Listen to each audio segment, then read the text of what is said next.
ये लड़कियां क्यों बनाई जाती है, जो जन्म से पहले ही मार दी जाती है या जन्म के बाद कांटों में फेंक दी जाती है। ये अपने सपनों का गला घोंटकर माँ बाप की खुशियों को चूम जाती है। ये बचपन से मायके के पिंजरे में और ससुराल के दबाव में रखी जाती है। ये सारे दर्द को सहन कर कांटों के बीच में रहकर भी फूलों को चूम जाती है। यह परिवार के डर से पिंजरे में रहकर भी सारी दुनिया घूम जाती है। ये अपना दर्द बुलाकर कभी किसी का सुख तो कभी किसी की खुशियाँ बन जाती है। ये लड़कियां हैं जनाब, जो मायके में शान बनकर तो कभी ससुराल में घर की इज्जत बनकर रह जाती है। ये केवल एक कविता नहीं, बल्कि राजस्थान की हर उस लड़की की कहानी है जो अपने छोटे से गांव में हकीकत से अनजान कुछ कर गुजरने के सपने देखती है।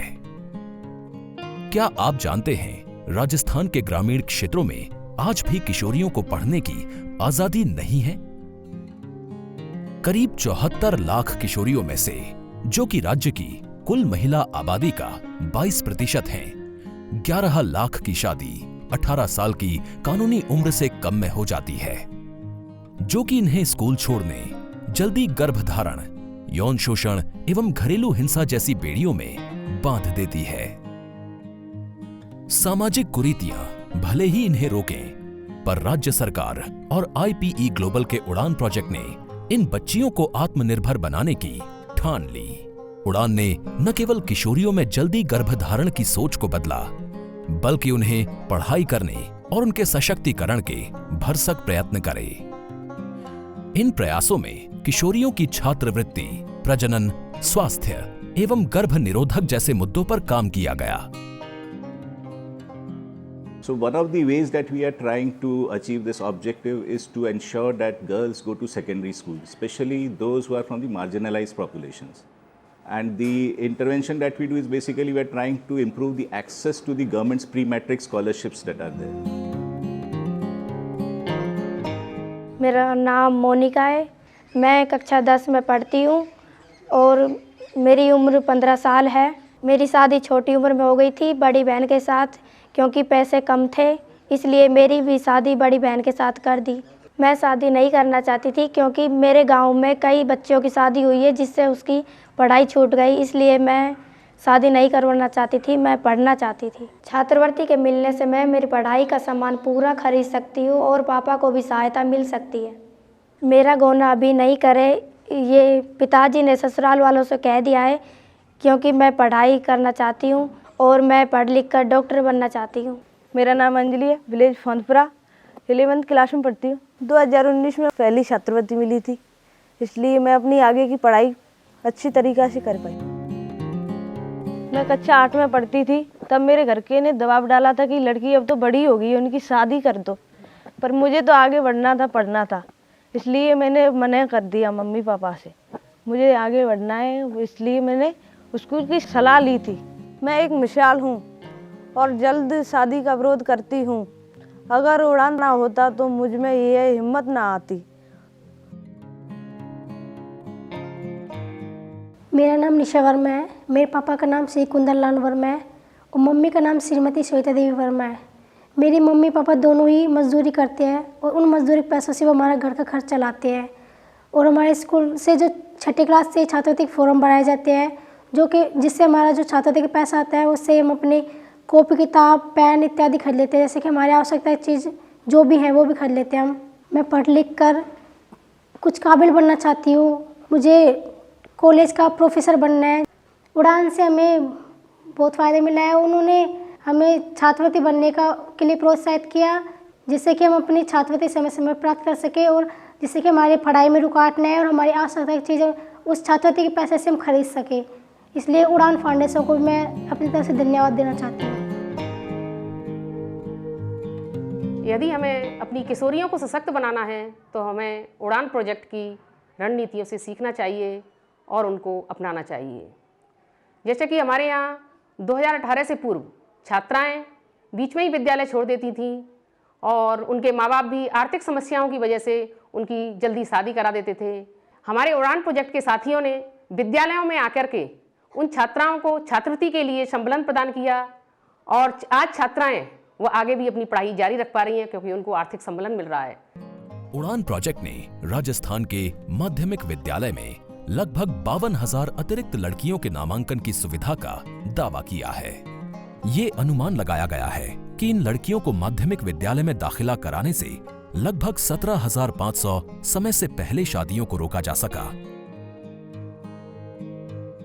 We decided that this education component should not be given at a very late stage, and this should be imparted at a stage where the children could assimilate into their thought structures, and this could be useful to them. So, after having had a dialogue with the IP Global, we ended up working out a strategy that this be extended to 280 schools where children from 9 to 12 were studying. And right now, the balance which is more in favor of the boys will be corrected, and there will be now parity between boys and girls. उड़ान से चलते हैं मंजिल की ओर, जहां एक तरफ उड़ान उनको प्रेरित कर रहा है, वहीं दूसरी तरफ मंजिल उनको एक सक्षम भविष्य की तरफ लेकर जा रहा है। मंजिल 14 से 21 साल की उन लड़कियों को कौशल और रोजगार के अवसर उपलब्ध करवाता है जो स्कूल में 9वीं से 12वीं तक की कक्षा में अध्ययनरत हैं या स्कूल छोड़ चुकी हैं। इनमें से ज्यादातर लड़कियां बिना वेतन की मजदूरी करती हैं और इनकी जल्दी शादी भी हो जाती है। Given the declining labor force participation in India, particularly with regard to women in rural areas, you can understand that the problem Manzil had was significant. Thus, we not only needed to focus and have focused on technical skills, but also on ensuring a social and behavioral change amongst the families. We walk alongside these families to help them understand why their girls need to work, what are they in for. We also make sure that we address the aspiration of these young girls. At the end of the day, these are girls who are in the age group of 18 to 21 and have big aspirations, have big expectations. We ensure that they understand what it means, the kind of skill that they need to get, what is their interest area. 19 साल की कशिश मंजिल की ऐसी ही एक सफलता की कहानी है। मेरा नाम कशिश है, मैं गुलाबपुरा से हूँ। मैंने 12th गुलाबपुरा से क्लियर की है। 12th के बाद कोविड की वजह से लॉकडाउन लग गया था, तो हमारी स्टडी स्टॉप हो गई थी। उसी दौरान मैं कांता मैम से मिली, उन्होंने मुझे मंजिल कार्यक्रम से इंट्रोड्यूस करवाया। उसमें हमें बताया कि हम लॉकडाउन में घर पे बैठकर ऑनलाइन क्लासेस से हम कुछ सीख सकते हैं, हम आगे जाके जॉब कर सकते हैं। मैंने हेल्थ केयर चूज़ किया। मैंने हेल्थ केयर ऑनलाइन क्लासेस ली 2 महीने। उसके बाद हमें जयपुर इंटरव्यू के लिए आना था। बहुत मेहनत के बाद मैम के समझाने पर मम्मी ने हाँ कहा।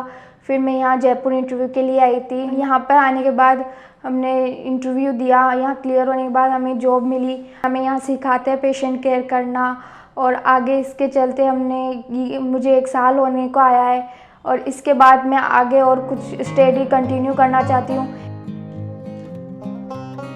मंजिल का काम यहीं खत्म नहीं होता। We also speak to the skill training centers to ensure they understand the backgrounds these girls come from. We also facilitate access to jobs with employers, post-scanning and ensuring that the employers are gender sensitive and provide an ample growth path for these girls.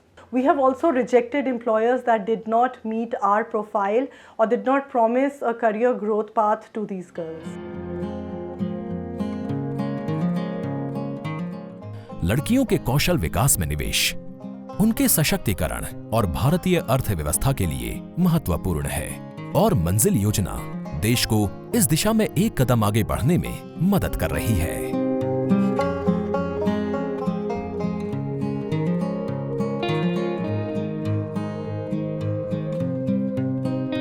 बेटियों से हमारा संसार है, बेटियों से हमारा अहंकार है।